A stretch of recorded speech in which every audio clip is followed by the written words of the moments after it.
Hi, I am Adrienne Michelle Spain. I am the mother of three, a pastor, and an entrepreneur. I have just finished my book, Girl, Breathe Again. Of course, a new author. I've had the privilege of doing Love and Hip Hop alongside my son, Saucy Santana. So it's been a lot of great experiences that have been happening. But this, by far, is my biggest. You have to check this book out. It deals with trauma, sexual assaults, family secrets. It's in the book. Girl, breathe again. So I would like to introduce my guest. And my guest is Adrienne Michelle Spain. Hello. Miss Beautiful Adrienne Michelle Why, Spain. thank you. Yeah, she has a book called Girl Breathe Again. And I was really excited when I looked in the inbox and you was like, I want to come on the show. I was like, oh my God. I was like, and I know you, I've known you since I was a little girl, but I was just, so excited that someone would give me that opportunity. So it really meant a lot to me, and I just really want to thank you for that. I really appreciate you. When I checked out your podcast, I was like, this is where I'm going. So I'm glad that you received me. Yeah, so glad to be here. Absolutely. All right, so let's get into these questions. So I'm gonna go with this first. What inspired you to write this book, and what initial spark that led you to begin writing it? Well, the inspiration was a lot of people hearing my story or hearing things about what had happened to me, and they was like, oh, that's a book. Actually, that might be a movie. And I'm like, what? Come on. But the actual thing that just led to me writing the book was definitely a God call. This was something I did not desire to do. I've never been strong in English. And so actually writing, I was like, I can't do that. But when I started, it happened. A lot of, women can relate to this book. I mean, I know I did. I really could relate to this book. It was a lot of it, that we all struggle with. And I think what you did is you gave people like some tools to how to deal with certain things, because there were some things I identified in me from reading your book that I know that I need to work on. So in chapter 3 of your book, right, you discuss the connections between self-esteem and relationship choices. Can you share a personal relationship from the book where you noticed that your self-esteem affected the men that you chose? Chapter 3. I think I remember chapter 3 quite vividly. But I can just think of one time where there was abuse that happened, where I got an open-handed smack. And I knew then that something had to be off in me if I would stay. After receiving that smack, I was like, nah, I don't think this is a relationship that I would stay in. I think I contemplated it still in my mind, like if he hit me, then maybe he really cares about me like that. But it would have did something on the inside as far as my self-value, how I looked at myself. And so I knew that was a relationship that I could not stay in or even have a child in a relationship like that. Yeah. So that definitely made me say, nah, not this. And I got courage to know that that was something that I wouldn't do. Because I had friends that did that. They suffered through a lot of an abuse, of being in an abusive relationship, but it took strength in that. It took strength in that. Could you bring us tissue? So these emotions could have stayed with me had I not, found strength in me. And so let me tell you, the girls that I would hang around, they stayed in the relationships.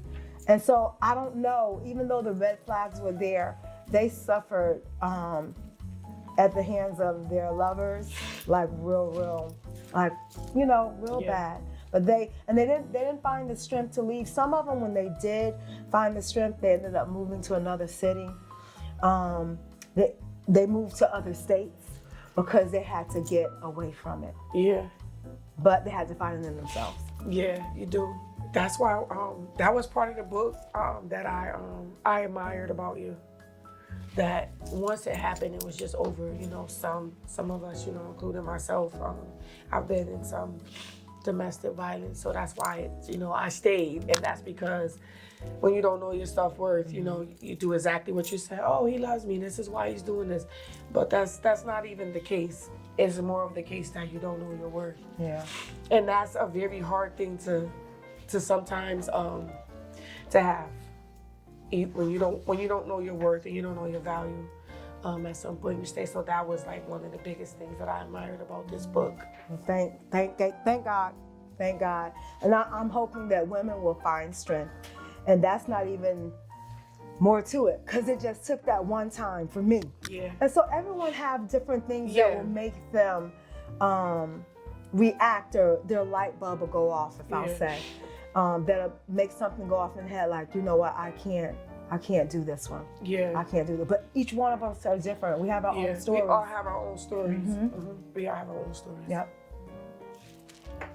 So, in chapter 5, you talk about broken promises from your father. Can you share one of the first significant promises he broke, and how did it impact you emotionally? Well, my disclaimer is I do have 2 daddies. And so for people that know me, most of them, and since I'm talking to a Connecticut base, they'll know Harold Spain. And so they'll be like, wait a minute, Harold Spain is not your daddy? I'm like, yes, that's my daddy. What you saying? I got the last name, I carry it. But at 2 years old, he was a man that took me in. And he raised me. And so this will be eye-openers to a lot of people now, because they didn't know, but my biological father was the one that basically I had a broken heart, because I wanted him to be a part of my life just because I knew who he was. So my biological father, I share in the book where I had became an adult. And so even in my adult, there were times that he made promises as a young person, but in my adult, after I had my oldest son, Santana, he promised to send me like $50. And it was something that was so small. But every day I went to the mailbox looking for this envelope to come in, and it never showed up. And me, being in my early 20s, it just broke my heart all over again, like I was that 5-year-old or that 7-year-old, because my dad had broke a promise. I didn't ask for it. I didn't even need it, but you said you would send it. So I was looking for it. So, but that wasn't really the true heartbreak, because it wasn't about the $50. It was about, in my mind, my daddy's looking for me. My daddy's checking for me and my new baby. My daddy, he wants to connect. My daddy, so it was so many things behind the $50. Yeah. And it broke me. It broke me all over again, like it had just started. But one thing I can add to that, in my adult life, and some more years after that, of course, I forgave him. And right now, my father that raised me has passed on, but I get to have him. So he's able to feel now where he wasn't able to feel. But I have other siblings that they haven't forgiven. So in my book, I talk a lot too, forgiveness. Yeah. Forgiveness is so important, because it's not for them, it's for yourself, so that you can heal. Me freeing him has freed myself. Absolutely. I have no beef with my dad. I welcome whatever he wants to share. And I've also found out that he had a hard childhood. So it led how it gives you empathy. And how he raised me in whatever portion he did. And how he reacted as a father that wasn't in the household with me. But I had many siblings, as I share in the book. So I don't want to tell that part, but we have to forgive. Yeah. We have to find forgiveness for that dad. You can't stay, or for that mom, you can't stay with that. When you release them, then you'll find room to breathe.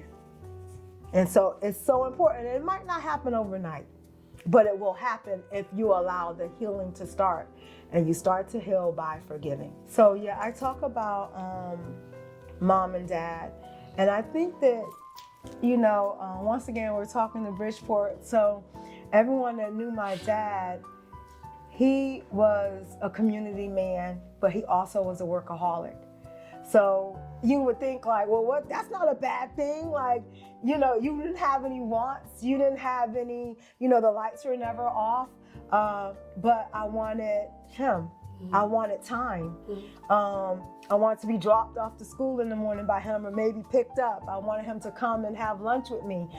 Small things, but the time was never there because dad wasn't available, because dad was working, or mom wanted to be paying cards, So that it felt like rejection. So we all internalize things differently when you're on the other side of the cone. But once again, if I held that and I made bad relationships with my parents because of how they parented me when they thought that they were doing the best that they could, they would have never known. So my dad has gone on. I can't share that portion with him, but I share it with my mother. And of course, she's apologized for certain things, which I'm like, okay, thank you. Because sometimes you'll never get an apology. Yeah, you gotta forgive them without them even asking you. And even if you don't get that, you still can move forward. So it molded and it shaped who I am today with what you would say, the neglect. Yeah. In chapter 1 of the book, you talk about betrayal with both Kelly and Corey. How did you process the initial shock and betrayal from not just one, but two people that were once deeply connected? Man, it almost killed me. I'm just But the process of it was, if I didn't have my faith, I think that I knew before others knew. So I had an opportunity of feeling almost like death. Yeah. I felt like grieving is grieving. Yes. Grieve. And so because my heart was broken, yes, it processed in another way. Because how do you take that from a husband and a good friend, a best friend, a sister? Yes. You can't explain it, but because of my walk, because of my faith, I had the strength too.